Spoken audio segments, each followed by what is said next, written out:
क्या हुआ था वो भी आपके साथ शेयर करते हैं। यहाँ पे पहले बोल चुका हूँ लेकिन दोहराने में हर्ज नहीं है। कोई पाकिस्तान की तारीख में कभी हुआ ही नहीं कि 19 अरब डॉलर का करंट अकाउंट का खसारा हो जाए एक साल के अंदर। जिस वक्त मुस्लिम लीग नून की हुकूमत आई थी कुल 2.5 अरब डॉलर का खसारा था और बैलेंस ऑफ पेमेंट क्राइसिस खड़ा हो गया था और IMF में चली गई थी हुकूमत के हालात बहुत ख़राब हैं। 2.5 अरब डॉलर के खसारे के ऊपर IMF प्रोग्राम में हम चले गए थे। या 19 अरब डॉलर का खसारा था आखिरी साल में, और उस साल में भी विद इन द ईयर भी बढ़ रहा था। जो मई जून जुलाई 3 महीने थे उसमें औसत 2 महीने हर महीने 2 बिलियन डॉलर का खसारा हो रहा था, यानी 24 बिलियन डॉलर सालाना की हम पेस पे पहुंच चुके थे। तो वो पिछला साल जो था वो उससे पिछले साल से ज़्यादा था, वो उससे पिछले साल से ज़्यादा था, और with in the last year also भी बढ़ा था। सो इस 8 महीने के अंदर हुआ क्या कि वो जो खसारा पहले से बढ़ रहा था उसको पहले रोकना था, फिर उसको नीचे लेकर आना था। तो मजमूई तौर के ऊपर जो ट्रेड का हमारा तिजारत का खसारा है गुड्स एंड सर्विसेज दोनों मिला के, तो वो 24.2 अरब डॉलर जो है वो 8 माह में पिछले साल था, और इस साल वो कम होके 21.5 अरब डॉलर हो गया। नहीं, ये ट्रेड है। करंट अकाउंट डेफिसिट जो है वो 11.4 अरब डॉलर था इस 8 माह के अंदर पिछले साल, और वो कम होके 8.5 अरब डॉलर हो गया। यानी जो डॉलर की सप्लाई डिमांड का गैप था वो कम हुआ औसतन। ये 8 महीने का मैं आपको बता रहा हूँ, लेकिन जैसे मैंने कहा कि पहले तो वो बढ़ रहा था।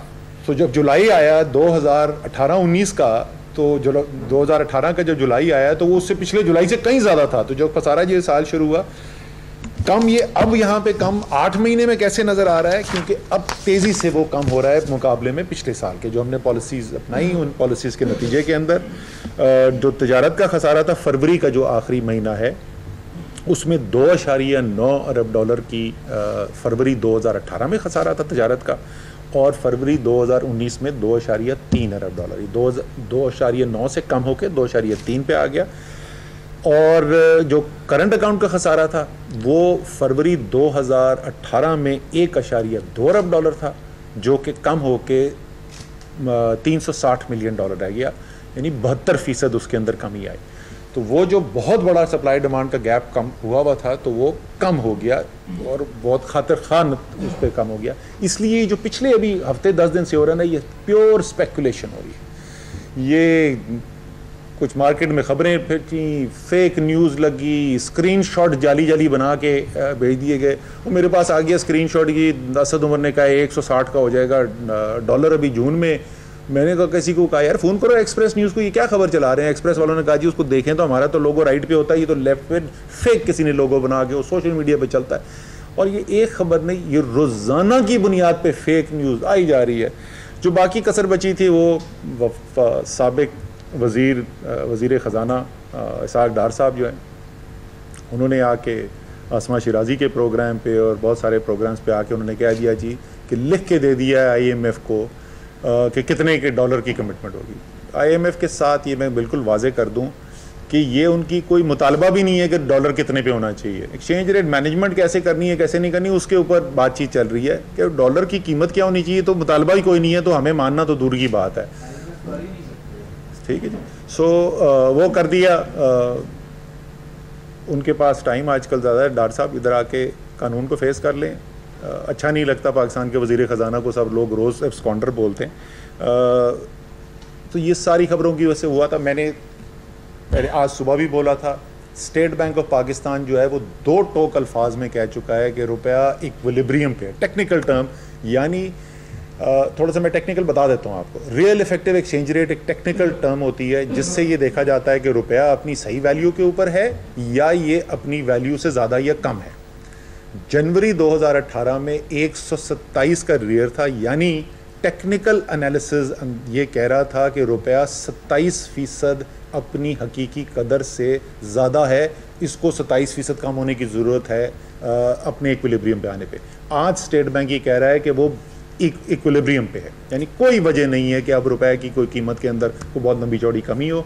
ये स्पेकुलेटिव है, और ऐसे में लोगों को भी कह रहा हूँ कि ये खाम खीम जो बातें बना के आप ऐसी कोई अच्छी इन्वेस्टमेंट करें स्टॉक मार्केट के अंदर बड़ी अच्छी सुगत अट्रैक्टिव वैल्यूएशन है, वहाँ पे पैसा डाल दें, और ज़मीनों की कीमतें बड़ी आजकल अट्रैक्टिव हुई तो डाल दें। ये डॉलरों के अंदर जो लोगों ने आपको पीछे लगाया है ना, आपका नुकसान करवा रहे हैं और कुछ भी नहीं है। और ये जो कर रहे हैं ना स्पेकुलेटिव एक्टिविटी जो कर रहे हैं, इनसे भी मैं कह रहा हूँ कि ये अगर ये एक्टिविटी अगर 1-2 दिन और चली ना तो फिर हमें जो है फिर कानून का सहारा भी लेना पड़ेगा, बट लेकिन इंशाल्लाह ताला वो हो जाएगा। तो डॉलर की ये मैंने आपको बता दिया कि इस वक्त की है।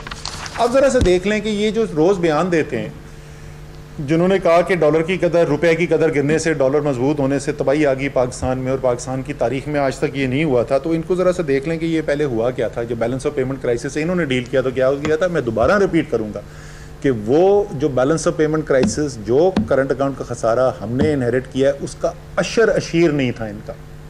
उसके बावजूद क्या हुआ था रुपए के अंदर, पहले 8 महीने में जो हमारे हुकूमत के उससे कंपेरेबल पीपल्स पार्टी की हुकूमत जब आई जी, पहले 8-9 महीनों के अंदर 25.5% की कमी हो गई रुपए के अंदर की कीमत के अंदर। रुपए की डॉलर पैरिटी में 25.5% कमी हुई।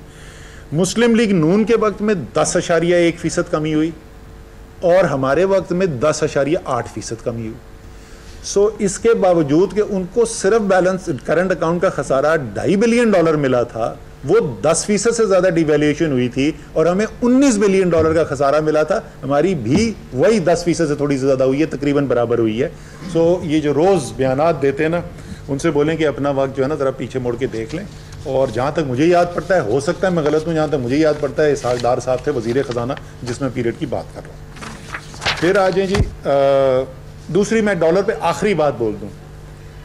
डॉलर 105 का था दिसंबर 2017 में। 2017 दिसंबर से जुलाई 25 2018 तक ना इमरान खान वजीर आजम थे, ना असद उमर वजीर खजाना थे। रुपया 105 से 127 पे पहुंचा था, 22 रुपए की कमी आई थी। उस 7 माह के अरसे के अंदर 22 रुपए की कमी आई थी। तहरीक इंसाफ की हुकूमत आने के बाद 7 माह के अंदर रुपए की कदर में मजीद 14 रुपए कमी आई है, लेकिन उससे कम कमी आई है जो उससे पहले 7 महीने गुजरे थे जिसमें हमारी हुकूमत नहीं थी।